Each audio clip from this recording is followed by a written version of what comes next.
What is up, and welcome back to another episode of the Girl Games Podcast. I'm Amberp, I'm Alexis Adams. and today we are talking directly to y'all. We're doing a Q&A, so we're going to make it our mission to do a Q&A once a month. Y'all can ask the Girl Games, and we will answer your questions to the best of your ability. But first, let's do a check-in. Alexis, how you feeling? How's prep? Good. It's like magic, really. Mhm. Sorry, guys. I'm multitasking. You will see me eat food. We're breaking the rules. You'll have to deal with it or just listen to the audio. Yeah, this is what we do over here. Okay, this is real life. Tell them what you're doing right now. Oh, well, I'm making food, but let me just show you. So I'm making food because I'm behind on schedule. I would have eaten after the podcast, but I'm like 45 minutes late to our meeting because I was at the post office because they wouldn't leave my package in the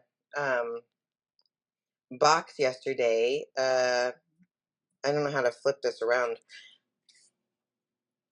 Cookies. Alexis went on a cookie binge. But these are the best cookies.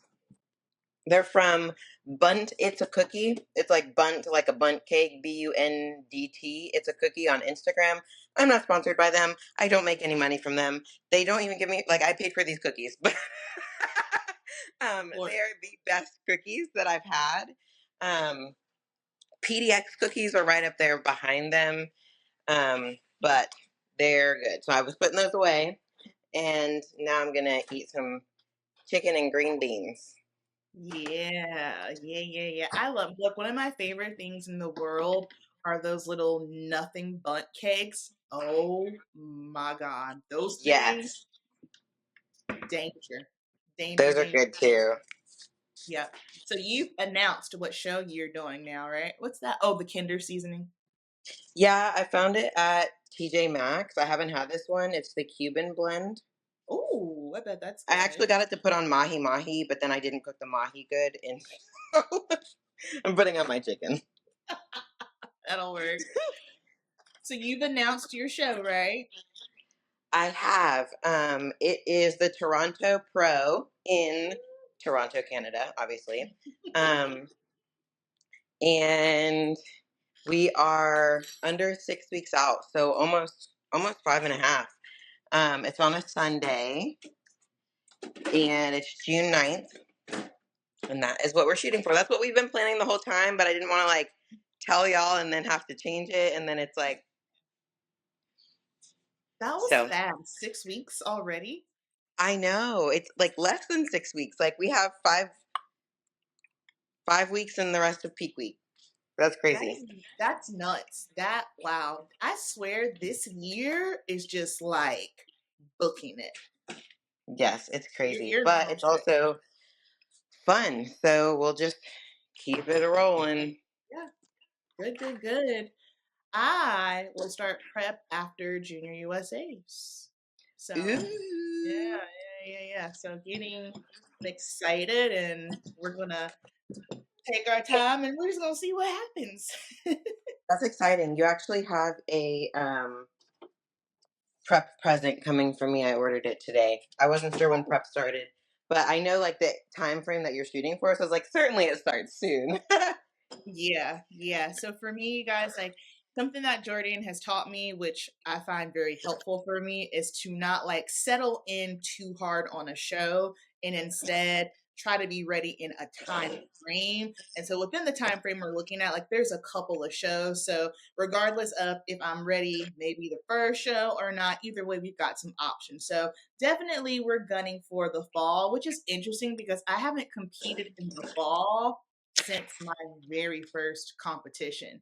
So Yeah. normally like right now, like I would already like have competed or getting ready to compete. So it's different, but hey, I'm excited. We'll see what happens. Krista told me that she has a little surprise in the mail for me. So we're gonna start looking at some suit colors here, and I am very excited about that.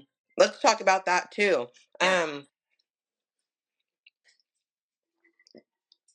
Y'all, so Krista does my suits too, and I have a suit coming, and it's kind of a surprise for literally everyone. I like talked to Krista, so she knows my thought process, and I know hers. Mhm. But we will.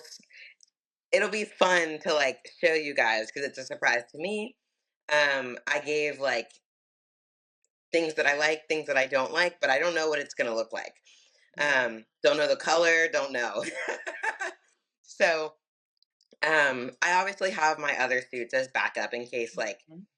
we shoot and just miss hard, but Krista has never missed. Knock on wood. But that's exciting. So my suits should be here like end of next week, beginning of the following. Mhm. Mhm. Something that I have learned just in regards to suit colors in venues, if you're ever going to be competing at a show and it's in a theater, always go with a suit that's just more so of jewel tone. The reason being is because theater lighting is by far the worst lighting of life. I don't care how peeled you are, I don't care how good you look.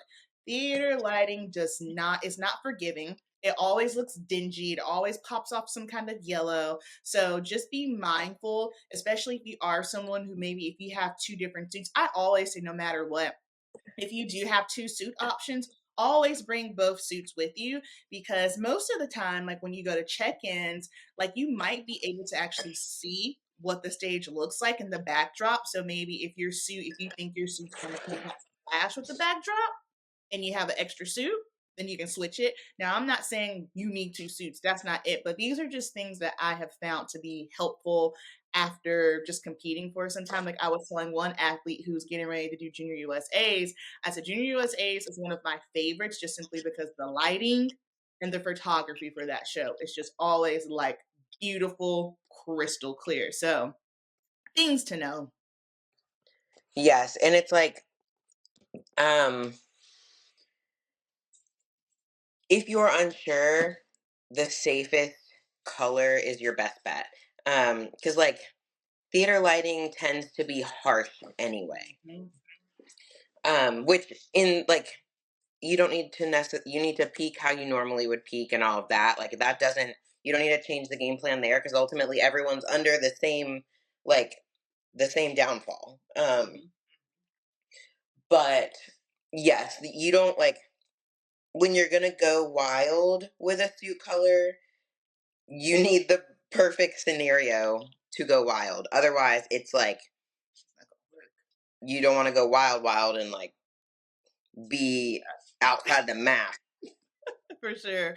And then also, again, something else to be mindful of, like what you see in a photo or whatever someone's taking a video at a show is not what the judges are seeing with their natural eye. So always keep that in mind as well.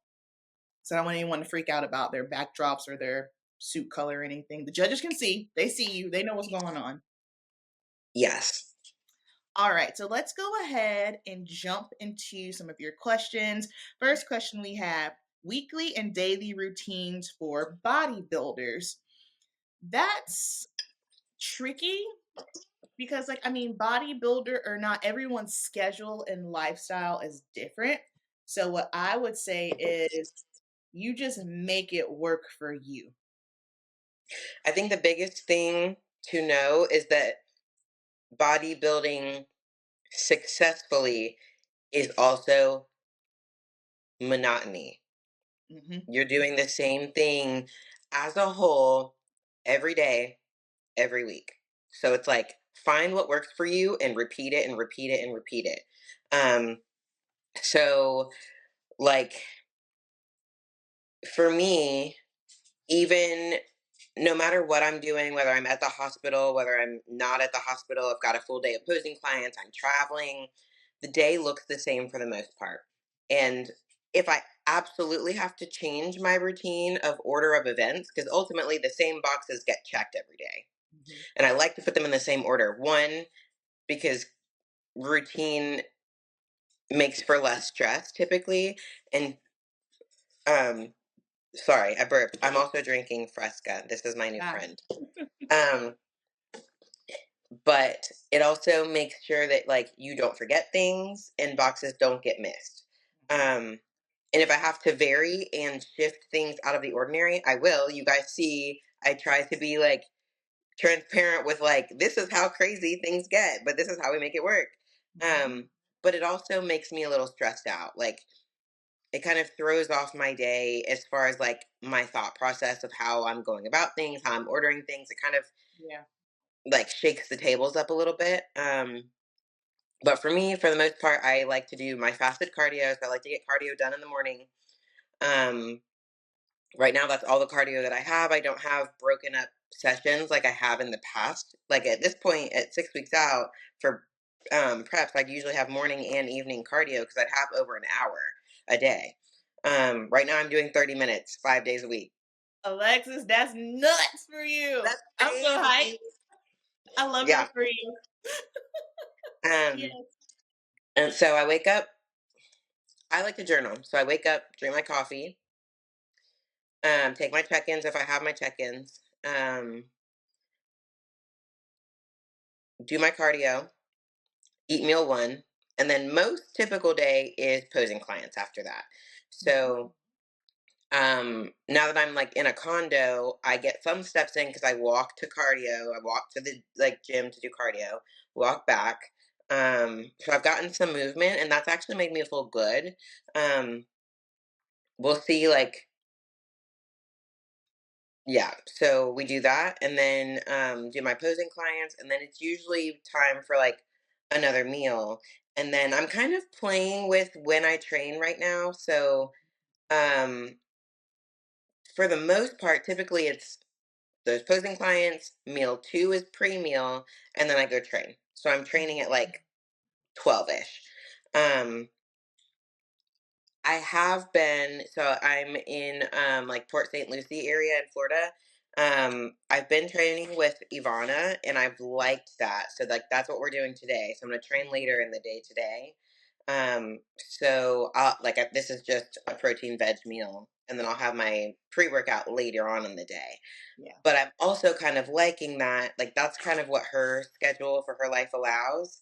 But it lets me get more food in, so then and like more water in, so then Mhm. I'm feeling like I have more fuel in the tank. I just have to be like conscious of how much I'm expending energy before I get to that 4 p.m. time because I don't want to have drained myself. You know, it's kind of like, especially this close to show, it's a balance of like what works mentally versus what works physically versus what works Mhm. in your schedule. So you have to find what works for you and get it done. Yeah. No, that's something that I've been playing around with typically. Like last year, I've always been okay, let me get to the gym somewhere between like 8 to 10. That has not been working for me at all. I don't know, like, it's just in the mornings now, I feel like it's just taking me, like, a little bit more time, like, when I have gone in the mornings, like, I haven't felt as strong, it was just taking me a minute, so I've switched it to going, like, later in the day, like noon, and I have found that, okay, I think it's because I might need a little bit more food in me to feel better while I'm training. So, like realistically, I would like to go ahead and get it done in the morning. However, I was doing it for like 2 weeks and I felt my lifts were not efficient. So at that point, it's okay. Let me put my wants to the side and do what's right in the name of bodybuilding and just train later, and it's been fine. My mornings for me, I wake up, prayer, devotional. I'll go for a walk to get my steps in because that's just my thing. Just like outside, listen to a podcast, get my steps, eat. I'll do a little housework if it's a off day. Um, back end work because there's always some back end work when you got your whole business situation going on. Then eat, run errands, eat another meal, then somewhere around there, I'll go to the gym. It doesn't get tricky for me until I get into the salon. That's when things get dicey. And that's when I find that sometimes I have to kind of manipulate my food schedule because sometimes things do happen where someone's hair might take me a little bit longer than what I was planning, or this person ends up being a color correction. So I'm like, oh, shoot, I was supposed to have an hour ago. Yes. This is And like annoying. when you're in the off season, that's just as frustrating as in prep, because like Absolutely. Amber's food gets high. So then it's like at the end of the day, juggling the game of how am I going to get all this food in? Am I going to stay up so that I can space the meals out? Am I going to push them together and kind of feel bloated because I ate all this food? Hmm. Like, what's the best? It can definitely get frustrating, and that happens like in the hospital too. It's like, okay, well, I have for the most part, this is about how I space them out, like 3 to 4 hours apart. But then let's say you're almost at the 3 hour mark since your last meal. Now you're going back for a C-section. You're not eating for at least 2 more hours. No. So now Mm-mm. you're like spaced out, which like in off season on a work day, it's not that big of a deal because there's so much space in between meals anyway. If Right. I have to put it 2 hours instead of four, it's not going to make me feel bloated because I'm so hungry. Yeah. But like in prep, that can be rough because it's like at this point I can feel like I'm like it's like I eat a meal, I'm good. I Hmm. coast. It's about time for the next meal. I can feel my energy starting to come down. So Yeah. like and then some of it it's like I try to psychologically like pump myself up. I'm like I'm eating another meal. This is going to give me energy. I can keep going. So even if it's like a placebo effect, Hmm. I'm putting something in my mouth so then I'm like okay, I have energy to continue with the day. And it's Yes. like but when you feel that, yeah, and you know you're like standing Hmm. in the OR, it's gonna be a hot minute. It's like Hmm. this sucks. It's rough. No, There's that's nothing you can rough. do about it. There's not, yeah, you're just kind of like, I'm just out here and this is what it is. Something that I started doing because, like, again, with food being so high, I noticed that in the mornings when I was waking up, I was still feeling full. So I try to make it so that way I'm done eating by 8. So that way Mhm. I know I have enough time for my food to digest before I lay down. And when I wake up, I'll be a little hungry. Like, I don't care. Like, I like waking up hungry. I like that for me. So when my food got so high, and like if I got behind, then I'm eating my last meal at like 9:30. It was not the move. It was not the move because I hate, there's nothing worse for me than to wake up feeling stuffed and full. I don't like that feeling. So I don't mhm, either. And I don't like they say rest and digest and you should have X amount of food in your stomach so that you're not empty completely overnight. One, I don't sleep well if I have a full stomach when I'm going to bed, mhm, especially if it's carbs. yes. So, like my last meal, and I'm insulin or insensitive when my blood sugar is high. There's not really a diagnosis, but um, there will be eventually. Um, so if I eat carbs before bed, it's just like, and then I'm not using them. I don't feel good when I wake up. I'm groggy because my blood sugar is high. Yeah. I'm Yeah. not the normal like hit the ground running that I usually am. But fats before bed help you sleep. Like they help your REM cycle and your deep sleep. So my last meal is fats. Like I have avocado in it. And that's nice, but I still don't eat super close. Like I still my last meal is like 8 p.m. is the latest that I like to do it. Hmm. Hmm. And that's the other thing too. It's like now just trying to play around with different timings. Like when I went to the gym later, obviously my post workout meal, I tend to have a lot of carbs in those. But then I was just kind of like, okay, I can't have all these carbs and then go to bed because I just feel big as a boat. So again, it's like switching it to have more fats and just like with my timing for training helped a lot. Yeah, and so also I want to point this out because this was a question that I had from one of my clients recently. Um, Eating before bed, like eating right before bed, is not negative health wise. No. As a whole, in general, as a general rule, it is not bad to eat right before bed. Mm-mm. And I want to be clear about that because that is like one of those old school diet hacks that people were Yeah. like, don't eat 2 hours before bed and you'll get skinny. No, no. We're talking about like specifically how I feel, Yeah. specifically how Amber feels. However, have you eaten your post and then had to go to bed shortly after? Did it feel bad? I didn't like it. Because usually, like, in that kind of a scenario, your body's going to soak it. Like the digestion should, in theory, be faster because your body's demanding the recovery.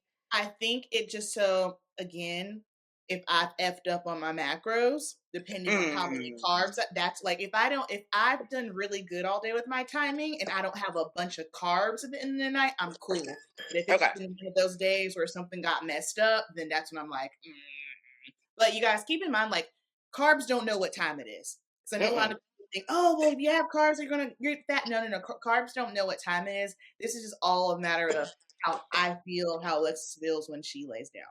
Yes. I just wanted to point that out. Like we're saying No specifically, problem. like, and we kind of got off into a tangent because I think we're way past the question at this point. But um, it all comes back to do what works for you. Yes. But like we've said before, hard set rules are rarely truth in bodybuilding. Facts. Advice for feeling comfortable in the off-season body. So we know we can't walk around stage lean. We know for the average human being, 10 pounds above stage weight just simply ain't enough. I feel like we've gotten to a place now where people know that, understand it, and are comfortable with it. Of course, there are some genetic anomalies, and also keep in mind, too, like a 5 foot bikini competitor versus a 5'8" bikini competitor obviously are going to be very different. Same thing, a bikini competitor versus a wellness competitor is going to be a different situation. With that, you also don't want to get sloppy either, you know? So understand, hey, I have to put the body fat on just for hormonal, health wise, for training, building muscle. But it's almost like you have to find that very specific formula for what works best for you, because two things can be true. You can understand that you need to put this body fat on, but you can also understand that, hey, I'm a little uncomfortable. And there are going to be situations and times, especially if you are someone who has to, what I like to say, like build the house from the ground up. Yeah, you're probably going to have to put on more body fat than what you are used to. However, something that I found is as time goes on, the more preps you do, the more reverses you do, you'll start to realize, okay, I don't have to put on as much. However, doesn't mean that you're not going to get uncomfortable. So what I would say is you just have to understand that this is for a purpose. You know, Yes. when you understand, especially if you have a goal of, and everyone's goal isn't this, but if you have a goal of, I want to compete, I want to be competitive, I want to get my pro card, then I want to compete as a pro, then you have to have a totally different mindset and you have to understand that, hey, I am old enough for my wants right now not to hurt me. I understand in order for me to hit this specific goal, this is what it's going to take. And I think for a lot of people, especially someone that I was helping, they like the idea of competing, going to nationals, potentially getting a pro card, but they don't understand the background, all that happens in order to get there. It's like, yeah, you want to be peeled out of your mind and get your pro card, but in order to get there, you got to put some body fat on first. Yes. So like understand that there's a purpose. And work on the habits that are making you uncomfortable in the off season. So like for me, you guys know I do not like the off season. It's not my favorite. Me and Amber are opposite there.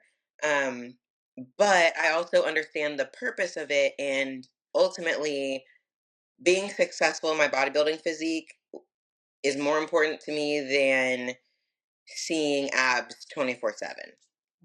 Um, so one, like I keep myself aware of that. Like I want this goal more than I want this goal, so let me let go of being worried.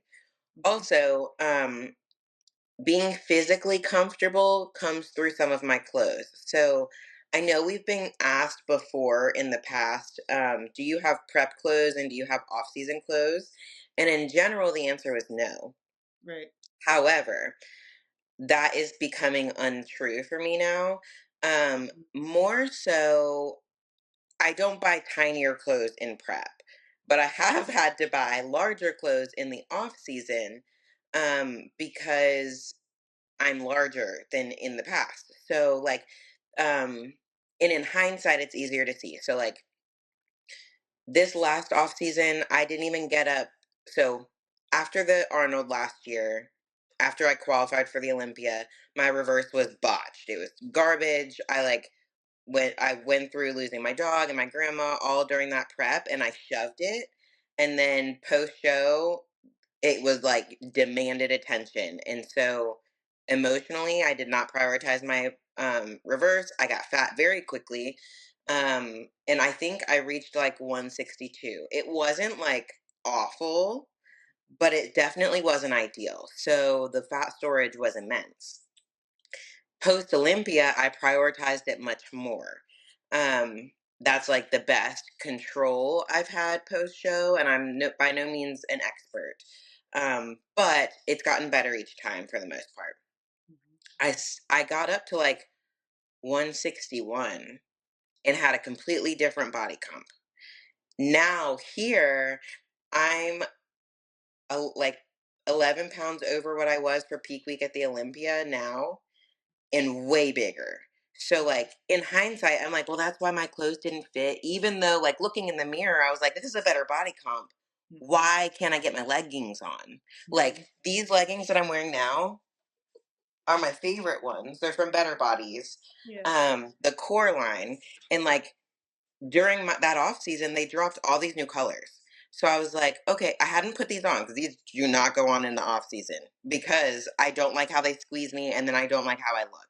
So I just avoid them, and they've kind of become prep clothes.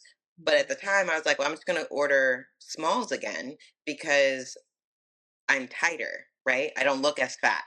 Mhm. They came and I couldn't get the dang things on.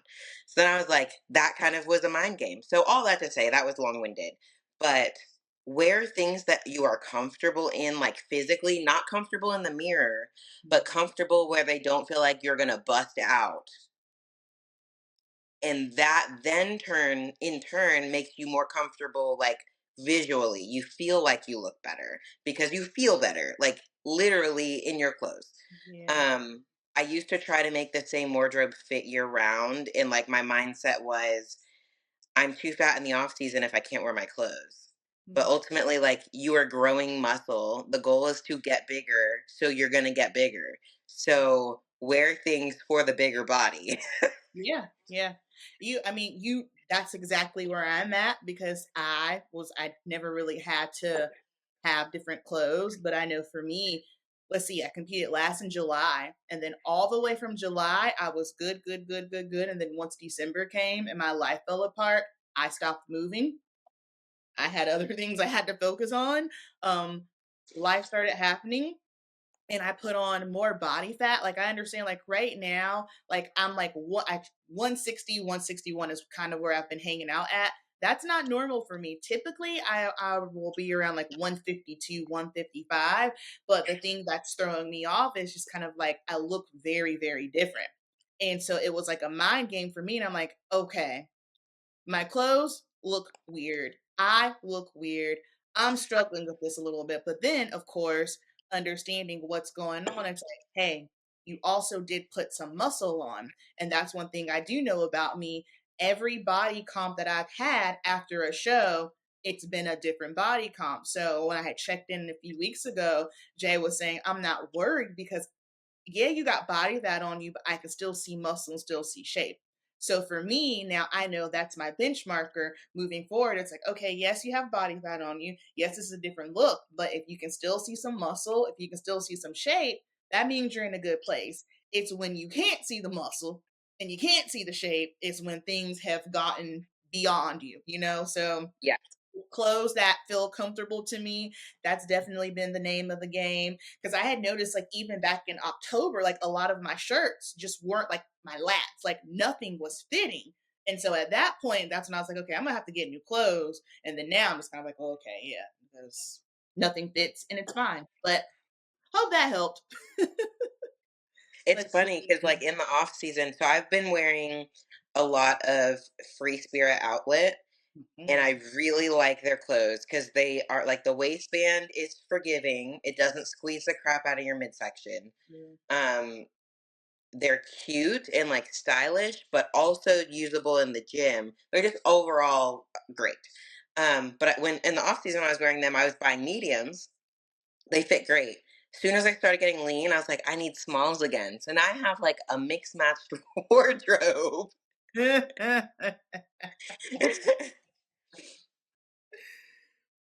Oh, this is a good question. How do you deal with being burnt out from dieting so long, either for prep or fitness goal? If you, I know for me, if I am burned out from dieting, it's because I've been in prep for a minute. And typically, I'm cool the first show. But then once I start going into that second show, that's when I start to feel it because I'm just tired. Like, that's for me, that's my big thing. It's not even like the hunger for me, it's the exhaustion of it all. And I'm like, and it's just one of those things where, again, that's one of the sucky parts of being lean and being competition ready. You are going to feel exhausted. You are going to feel burnt out from dieting. However, you have to keep in mind, okay, what's my goal here? If the goal is to, especially if we're speaking competitively, get on a national stage, get a pro card. If you're a pro and you're getting on the pro stage, you want to qualify for the O, that unfortunately comes with it. Now, if it's a fitness goal, you have way more leniency here because it's not as restrictive. You know what I mean? I understand like if you have a date set in mind, like maybe a wedding or so or something like that. However, from a fitness aspect, like you can take a diet break. You aren't going through the extreme measures as us. So if you are someone who's just in a fitness goal and you're feeling burnt out, then at that point, talk to your coach, see if maybe you can get a refeed. Maybe you need to take a step back for a moment because I think sometimes people, when they have fitness goals, they get so hung up on, oh, this number, this number, this number. But I have the mindset of if that number on the scale is going to make you feel like crap, do you truly need to be that number? Yeah. And I think it's important to address why are you burnt out? Mm-hmm. Because like sometimes the issue that you're focused on is not actually the issue. Um, and that's like in life in general, whatever's going on in life, like whatever's going on. And we can fixate on one thing and like blame it maybe on that, but it's completely something else. And we're just kind of like pushing the issue onto whatever XYZ is. Um, so like I know for me, in the times that I've been burnt out, like the time that I got the most burnt out was that first year that I did those national shows. So Yeah. COVID. Yeah. Um Basically I prepped all year long minus like a 6-week window of where we kind of pulled back and then we pushed really hard because I like decided to do Junior USA with 12 weeks. Mm-hmm. Um And then after Junior USA, I did Universe 12 weeks after that.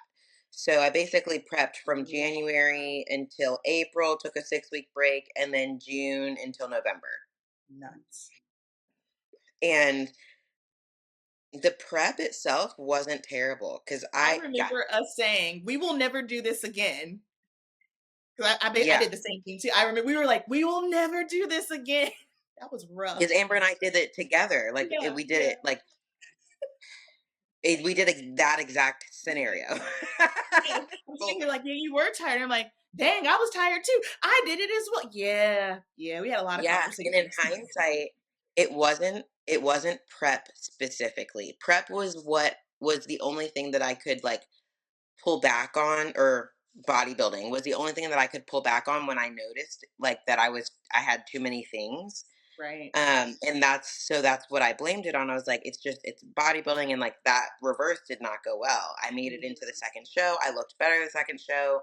And then coming out of it, it was like something's gotta go. And it was bodybuilding for a minute. Like I still trained and did like sent my check-ins. I never missed a check-in and stuff. But as far as like hitting my meals perfectly was gone. Um and like getting sleep was gone, and it was like not all the things were complete. Okay. But it's because I had way too many things. It's like my grandma, that's when my grandma really started getting more sick and was kind of in and out of the hospital from there. Mhm. That's also when I was travel nursing because we had to pay bills and like it was not an option to pull back on travel nursing. I didn't love doing it then because of the constant back and forth, plus trying to find, like, I had too many time demanding things and not enough time in the day. So I wasn't Right. sleeping, and like then my mood was affected and hormones were trashed, and it was just all in one. And like honestly at the time, I hated the schedule of the work that I was doing with like traveling and constantly being back and forth. I Right. didn't want to stay at the travel job and be away from home for that long. So that's what the trade off was. That was my other option. Um, but it wasn't like it translated into being burnt out on dieting because I couldn't do all the things. Um, and that's like the most severe that it got. And I got to a point where I was like, I don't even want to go to the gym. And that's when I knew there was a problem. Because it's Mhm. like, I love training. I love the gym. I loved moving heavy weight. So it's like, I don't want to do this. This is an issue. I need to figure out why, you know? And for me, it wasn't bodybuilding that was draining me, but bodybuilding was the only thing that I could let up on. And like that comes back to, you don't have to do this sport. It's a hobby. So if life gets in the way, it might be something that you do have to pull back on. So if you are burnt out and you're truly not able to do all the things or don't want to, you don't have to. And pull back and wait until there's like you can still go through the motions in a less intense, crazy way.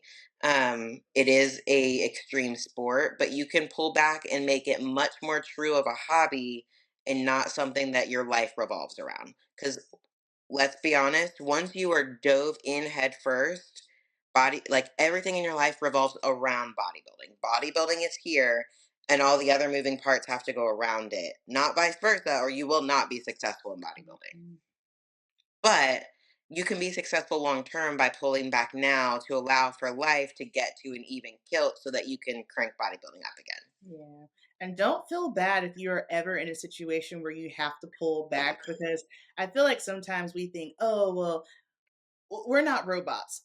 When life hits, what's the first thing that's going to go for me? Bodybuilding. Bodybuilding doesn't, me competing doesn't pay my bills. It just simply doesn't. Like when Marilla was in the hospital in September, bodybuilding was the last thing that I was thinking of.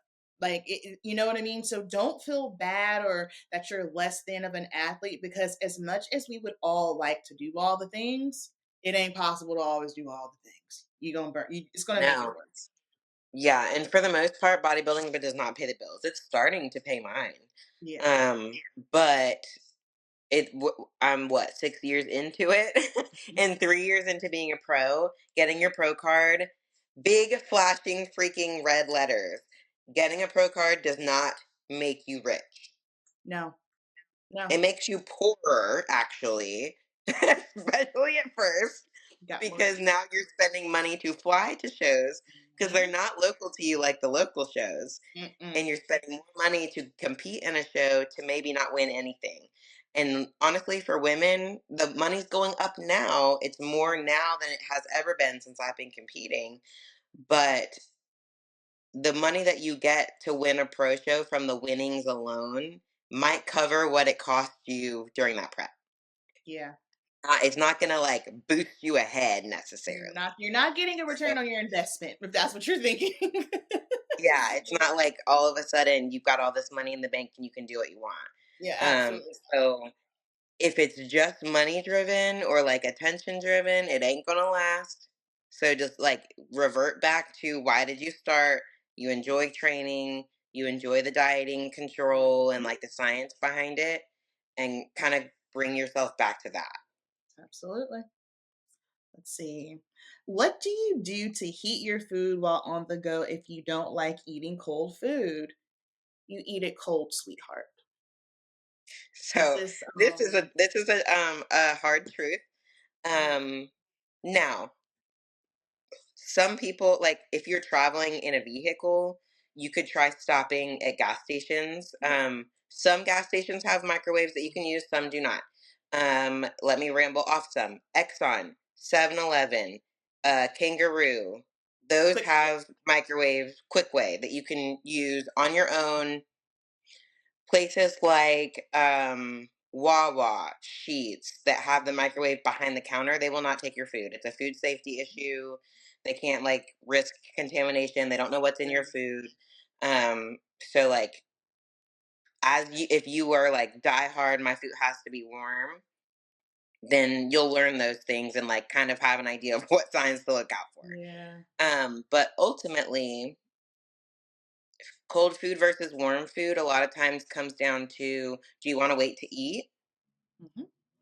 or are you just going to get your meal in on time? And if you have to eat cold food, eat cold food. You Yes. can wait, that's your choice. But if then you're getting into the scenario of I've got all these food at the end of the night, that's not optimal. No. So eating food, especially like in prep or in an important off season, is not for pleasure. It's for the job. Yeah, yeah. You have to remove the dopamine hit and wanting things to be pleasurable. Like, especially like if you're coming in and things are getting tight, you're getting closer to show, screw a microwave. If it's time to eat, you need to eat because you're Yeah, already and like, wrapping anyway. and there's as someone who eats a lot of food cold, um, you slowly learn what is good cold and what's not good cold. Turkey Yep. breast. That is better cold than like chicken or shrimp for a lot of people. Yeah. Asparagus cold is kind of nasty. Green beans cold are not too bad. Yeah. Hot cucumbers that are cut up, those you Yeah. don't eat, warm those up. Yeah. Um, yeah, a mushy cucumber. Right. Um, so like those are like little helpful things too, but ultimately, if it's in your bag and you need to eat it, you got to eat it. Gotta eat it. Yeah. We love you. Let's see. How do you stop yourself from snacking in the off season? I have trouble not taking bites. So, something that I do is I ask myself, is this going to help me achieve my goal? Now, when you're off season, of course, you have leniency, right? If I want a cookie, I'm going to have a cookie, but I'm not having a cookie every single day, all day long.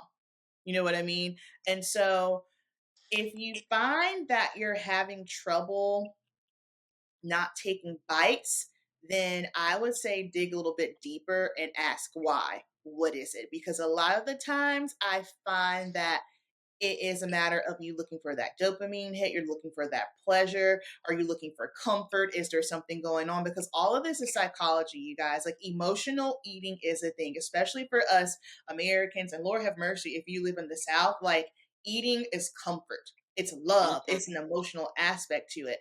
The reason how I figured this out for me was one night. This was when I can't remember what prep, maybe like prep 2021. I remember when I would get home from work, I would just be so ravenous and I wouldn't care. I would just want to reach for whatever because I was so hungry. But then I realized, yes, I was hungry, but for me, it was more so I'm exhausted. So what I started doing was I shifted my meals around so that way on the way home, I would have my protein shake and a rice cake. And I found that when I got home, I was okay. So yeah, I was hungry, but it was more so me being tired and I just wanted to just like make myself feel better from being exhausted. So I would just kind of ask myself, okay, hey, what's really going on here? Why do I keep taking these little bites? Because 9 times out of 10, especially if you're off season, if you're taking these bites, it's not because you're hungry. Now, if it's in prep, then I can understand why. Like, oh my God, I'm so hungry. But in off season, if you find yourself snacking a lot, then there might be something else going on psychology wise, psychologically that you might not be aware of. Yeah, sometimes it's boredom too. Like you're Yeah. just eating because you are bored. Sometimes it's thirst. Like you're not if you're not hitting your gallon of water or whatever, you don't like if you're behind on water, you need to drink water first. If you are Yeah. consistently not hitting your water, but you are consistently snacking, you just aren't listening to your cues very well. And sometimes a lot of people can mistaken hunger for thirst, or they're thirsty, but they perceive it as hunger. Does that make Right. sense? Yep. Um, so like prioritizing water is important, hydration. Um, and this is not in a sense of like drink water to fill your belly up. No, Mhm. but you do need enough hydration for sustainability. And I think one of these questions was like, is a Yep, gallon of water really that's necessary? the next Yeah, question. yes, Mhm, yes. Your mhm. body is like 70% water or some weird statistic, but you need a lot of water. And the more active that you are, the more that you need hydration. The more that you're sweating, the more you need hydration. The hotter you get, the more you need hydration. Um, Think about it's all the very cardio you're important. doing. Yes. And that's the only way to shuttle all of these nutrients that you're putting into your body. So if you're like whether it's food or supplements or PEDs, Mhm. the way that nutrients are shuttled is mostly through your blood. So if you don't have blood viscosity and for it to travel and like distribute through your body, It's true. it's not going anywhere. The food and supplements that you're taking aren't doing you as good of benefit as they could if you were hydrated. And then also your blood's thicker and your blood pressure's higher, and then we get into issues with health. So drink your water. Like that is a hard, no Yeah, exceptions yeah. truth, black and white. You need to drink your water. If you don't have a kidney disease, and if you do, you shouldn't be competing at a high level. Um, then you need to drink your water. Yeah, for sure. Even like now, like regardless in prep or not, if I do not have a gallon, I feel sick. Like I can tell because normally by noon, I'm already halfway through. My body can sense if I'm not because I feel sluggish, I feel thirsty, I'm dehydrated. So you need to make sure you are hydrating yourself. Hang on. Yeah. Speaking of hydrating, I gotta go to the bathroom. Guys, the average American is not um is chronically dehydrated, and that becomes something that you're used to. So like I work with people who drink one bottle of water maybe a day. The rest is like coffee and soda. And if that's your norm, your body's used to that. So you're not going to have the typical dehydration symptoms of like headache, fatigue. You might be fatigued and it feels normal to you because that's the level that you're used to functioning at. So it can take some time to work up to a larger amount, 3/4 to a gallon of water a day. My clients, I usually start them at like 3/4 because they're usually drinking much less than that. And then we're working up to a gallon. And then once you are up there, you want to keep that consistent. Because for me, if I'm like halfway through the day and I'm have a decent amount of water in, but not to my normal level, I'm starting to get a headache. And I can tell it's from dehydration. Or like when I traveling, flying really dries me out. Have to be conscious to increase my water during that. And if I don't, one, I'm extra fatigued because I'm dehydrated. And I can always feel it the next day when I wake up. It's like all this tension in the back of my head is everything is just tight. And I wake up and I'm like, oh, I didn't drink enough water yesterday. Like that's a good point to get to because even that level of dehydration, I'm not causing like myself a health disservice from one day of that because I'm already at that higher level. But if you are constantly drinking half a gallon or less and you are trying to compete and like go through an off season or go through a prep as a competitor, no, y'all, no. It's not good. Remember at the end of last year when we went to nationals in Texas, we were just struggling. We were struggling to Yes, stay because we get to hydrated. Texas and it's like it's drier there. And I was like, Amber, I am at a gallon and a half of water Yeah. and I am dry. Like my mouth feels cottony. I feel dehydrated. I'm constantly peeing. And it's like, I felt like I couldn't get ahead of it. And we were just like, and we were chugging. So I couldn't imagine feeling like that all the time. And for some people, that's like, they feel like that and don't recognize that they feel like crap because that's what they're used to functioning at. Yeah. And that's my least favorite thing about going to the West Coast. Every time I'm there, I feel like that the whole time. It's like I can never get hydrated. I can never get enough water. And like at some point, like I kind of start to feel a little miserable, but I'm like, okay, girl, you know you're drinking water. It's just the climate change. But the fact that some people walk around like that on a regular basis, child. Yeah, it's like, why would you do it on purpose? Because when I do it on accident, I'm like, ooh, Yes. kicking Let's see. myself. We'll do one more and then we'll save the rest for part two. So for it'll be part two for the following week. So this Yeah. is a good one. Is there a worry with PEDs and fertility for female competitors? Yes. Yep. Yes. Yes. I always say if you are going to go that route with PEDs, you first of all need to have a coach who knows what they're doing.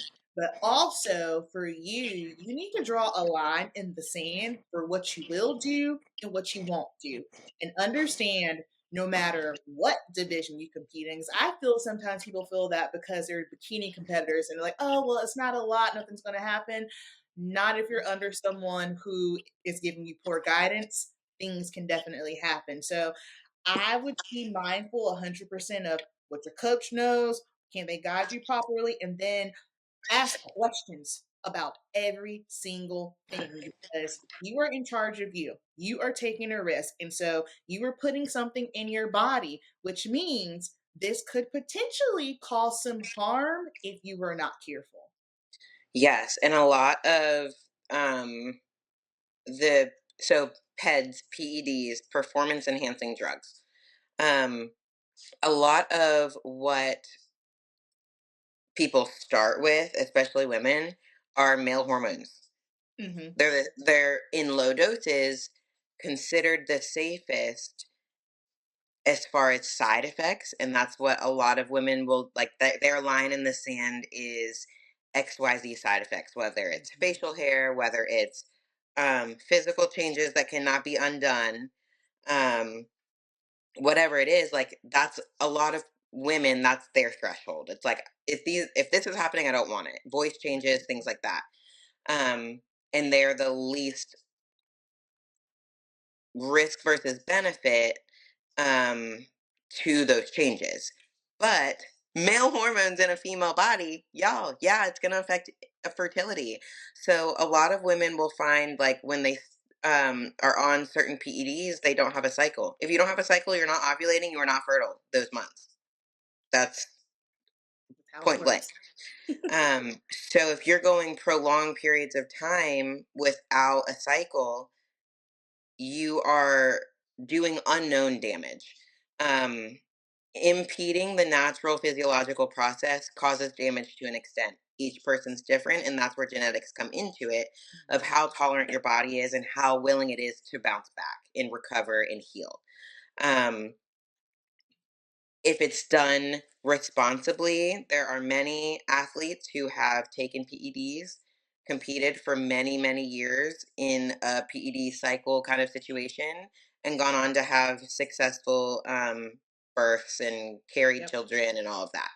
So, is it possible to do it in a manner, I won't say safe because there's risks that come with it, but in a manner that also allows you to keep your fertility long term? Yes. But if you're just doing it willy nilly, if you have a coach that doesn't know what they're doing, if you have a coach that is not concerned about your fertility and is only concerned about what you're putting on stage, then that's where you get into issues. Yeah. And even, let me see. Even if you are someone who maybe you're like, nope, I don't want kids or I don't want any more kids, that doesn't mean be reckless because it's still No. your hormones. Yeah, it's Being still health. It's still health. There was an athlete that messaged me a while ago. She was just asking me some things just in regards to just beauty stuff like hair, skin, X, Y, and Z. And I was just kind of guiding her, and saying, well, you got to understand if you're going to be taking certain stuff, it's going to affect your hair and your skin. That's just what it is. But then she leads on to tell me that she had been in off season for about 8 months now and she hadn't had a period. And I was like, that's bizarre. I said, well, that's a huge red flag. Are you do you say birth control? No, no, none of that. And so I told her, I said, you might want to get that checked out because that's a red flag. Something's not right. Your fertility, X, Y, Z. She goes, oh, well, it's cool. I'm not worried about having kids. So I'm not going to worry about it. And I was like, no, no, no, no, no. Like health, Yeah, you need like to get this even checked out. because like even losing your cycle, even if you don't want kids, it's affecting progesterone and Yeah, estrogen, and you that's can't going to feel affect good. you when you're 55 and you have weak bones. Yes, you've Yeah. been lifting weights all this time, but you haven't had the hormones to support your bones, so it didn't benefit you as far as long-term health. And now you're 55 with a broken hip. Like that's kind of an extreme exaggeration, but the point is it's going to affect things long term whether you want to bear children or not. If you're a man and you're listening to this, it's going to affect your sperm count. It's going to affect how fertile you are. It's going to affect your health later on. So, like, you have to be conscious. Yeah. Yep. We'll stop there and we'll continue on with part 2 next week because this one is, oh, this is good, 55 minutes long for all the cardio You're girlies out welcome there. for your cardio if you made it to the Yeah, you're end. welcome. We got you. So let's see. Alexis has posing. Oh, have you opened your schedule for May yet? Yep. All right, schedule for May posing is open. I need to get on the schedule. She is taking lifestyle, bikini, and wellness clients. If you need coaching, I will be, well, it doesn't matter where I'll be for the next couple of shows because I'm booked up. But Junior Nats is not booked up yet, which is really weird. But I'm pretty sure by the end of May, there won't be anything available for that. Be on the lookout Yes. for the schedule. And then I'm also getting ready to update the stage glam guide because I just think it's beneficial for you to have an idea on how to do your stage glam. So that is going to be all for today. Thank you for listening, and we will chat with y'all next week. Bye, guys.